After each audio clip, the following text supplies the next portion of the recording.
Aquí iniciamos la serie de análisis del arco narrativo por personaje. Hoy toca Jinx. Te recomiendo ver la deconstrucción de cada episodio para complementar esta información. La lista de reproducción está en la bibliografía del comentario fijado. Hay muchas formas de analizar contenido. Voy a utilizar la siguiente estructura. Tómale captura para que analicemos juntos Arcane 2. Identidad pura. Lo primero que nos muestran de Powder es su perspectiva sobre la violencia extrema. Analice a fondo la secuencia del puente en una postal onírica. El contexto de Powder es el trauma, la violencia y la huerfandad. Por ende, sus relaciones tenderán a ser caóticas. Tenemos a su principal protectora, Vi, y a Vander como figura paterna, aunque realmente no se le ve muy apegada a él. Con Little Man se divierte y juega, mientras Milo la somete a una presión constante, y Claygor parece neutral. Todo esto aunado a la inestabilidad endémica de Zaun convierte a una niña en una víctima frágil en potencia. Esta niña es un criminal, lo aprende de Vi. En Zaun lo delictivo es natural, todos roban, estafan y cosas peores. Por ende, los prejuicios de los de arriba están justificados. Toda esta violencia es la normalidad de Jinx. Aquí inicia el arco del personaje. Para que evolucione, necesitamos un catalizador. Alineamientos o paradigmas iniciales. El paradigma de Powder es el de las conciencias vírgenes, utilizado para introducir a personajes en una estructura de valores contradictoria. Un buen ejemplo puede ser el joven Manos de Tijeras o Mowgli del Libro de la Selva. Son conciencias vírgenes expuestas a situaciones que lo sobrepasan, como una sociedad decadente, la hostilidad de la naturaleza o una guerra. Esto justifica una fragilidad que madura en violencia. Este es el lenguaje en el que aprende a expresarse. Irónicamente, es la misma violencia y el bullying lo que estimula la cohesión con su hermana. Un buen arco dramático se construye desde el contraste. Vi apoya y cuida para que sea más doloroso cuando culpe y maltrate a Powder en el episodio 3, creando una cicatriz indeleble. Tras el robo en el taller de Jace, queda marcada por los pacificadores. Mira cómo la violencia, las armas, la pintura que simula ser sangre son comunes en el tóxico contexto sociocultural saonita. Este juego de niños mostrará su verdadero rostro en la pelea del puente. Incidente inductor por punto de crisis. Hay muchos tipos de catalizadores. En Arcane recurren al punto de crisis. Y hay dos tipos. 1. Los personales, que solo afectan al personaje en cuestión. Y 2. Los generales, eventos que trastocan a muchos personajes, a una situación o una sociedad. Estos son los verdaderos conflictos que desarrollan los arcos de personaje y justifican la ruptura y el cambio. Durante el episodio 3, Jinx tiene uno personal y uno general. Crisis personal. Primero, no ser tomada en cuenta para el rescate de Vander. El argumento de Vi era, los que se aman deben permanecer juntos. Pero Vi, como principal cuidadora, queda descubierta. Ella miente, es una hipócrita. Dice algo y luego actúa de manera diferente. Esto desata la primera crisis emocional de Powder, un reflejo directo de la crisis del episodio 9. Hay dos caminos, intervenir o no hacer nada. Powder toma la decisión de intervenir, cosa que se convertirá en un silogismo más adelante. En el capítulo 9 tiene otra dicotomía, regresar a ser Powder o convertirse en Jinx. Si en el episodio 3 optó por intervenir y todo salió mal, en el 9 cederá la responsabilidad a Vi. Pero analice en profundidad el episodio 9 en la síntesis narrativa del canal secundario. Ahora, la crisis general es la explosión por la intervención de Powder. Todos se ven obligados a cambiar. Aquí es cuando se tatúa el silogismo que la perseguirá por toda esta temporada. Propuesta 1. Amar es intervenir, tal cual le había enseñado Vi. Propuesta 2. Intervenir causa dolor. Vi la castiga físicamente y luego arremete diciéndole: ¡Por favor, te dije que te quedaras! ¡No!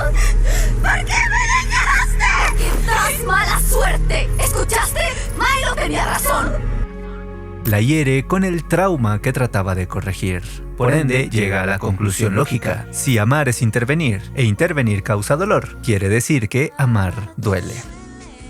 Este silogismo describe todo el arco del personaje de Powder Jinx. Proviene de Vi, justo lo contrario a lo que realmente quería provocar en su hermana. Por eso, este dolor es especialmente profundo. Se supone que quien te ama, te cuida, pero enseñarle a un niño que quien te ama te lastima o te utiliza como un arma genera monstruos difíciles de domesticar. Así que no olvides el silogismo. Propuesta 1. Amar es intervenir. Propuesta 2. Intervenir causa dolor. Ergo, amar duele.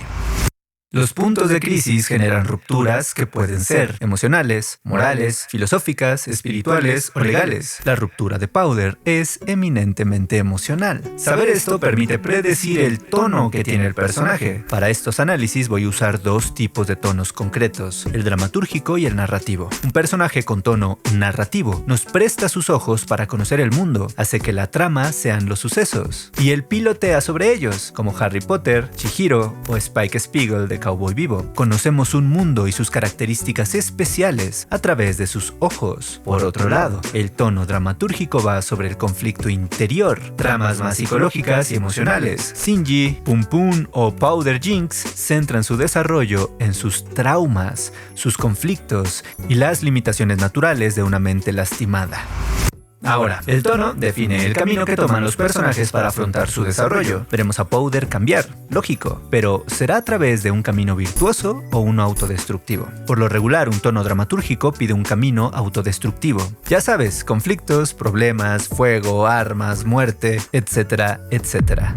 Es toda esta lógica la cual hace que el cambio en Jinx sea tan consistente. Lo primero que vemos en Jinx mayor es justamente violencia pura, pero ojo, hay dos procesos. Jinx es un personaje dicotómico. Por un lado, tiene esta seguridad adulta y por otro, tiene las huellas del trauma que la convierte en una niña rota que alucina a sus víctimas y a Vi. Prácticamente son dos personajes diferentes. Mientras que Powder tiene dolor, Jinx causa dolor. Y esto no es fortuito. El switch entre ambas es la violencia. Para que Powder deje de estar al frente, Jinx jala el gatillo. Un intento desesperado por calmar su psique. No es que esté loca, es una víctima con síndrome de estrés postraumático complejo. El camino que transitan los personajes pueden ser positivos, negativos o neutrales. Jinx, por supuesto, avanza de manera negativa, ya que va en contra de la resolución de sus traumas y a favor de las consecuencias del punto de crisis. Por eso es que cuando analizamos arcos de personaje infantil, debemos observar a sus cuidadores. Pasamos de Vi a Silco. La diferencia entre ambos es que Vi era una niña impulsiva y Silco un adulto que considera que el fin justifica los medios.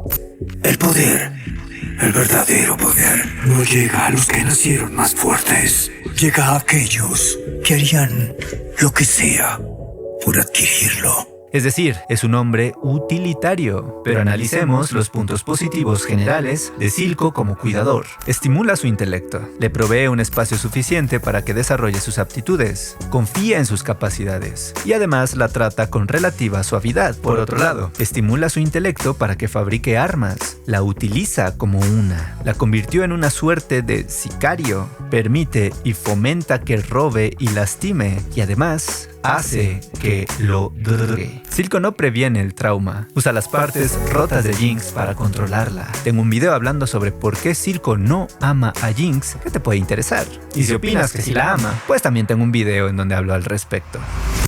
Ahora, el siguiente catalizador personal es el regreso de Vi. Enciende la misma antorcha que le dio cuando era pequeña. El impacto emocional de pedir ayuda con el humo es tan grande que ambas hermanas lo tienen tatuado en la piel. Pero, por desgracia para las hermanas, el tiempo lo cambia todo. La diferencia entre Powder y Jinx es irreconciliable. Recuerda el silogismo. Amar es intervenir, intervenir causa dolor, ergo amar duele.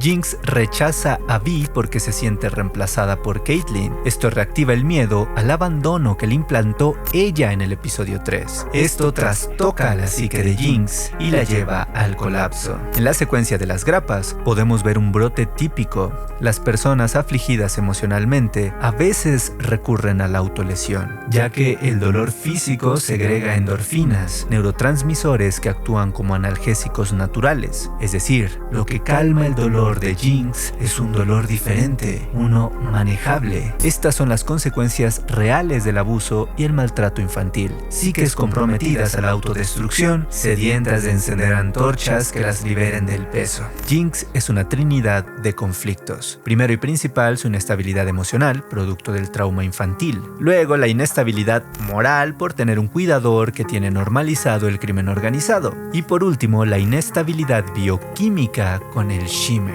Esto lo analicé en profundidad en la deconstrucción del episodio 9. Ahora, ¿cómo pasar de víctima a victimaria?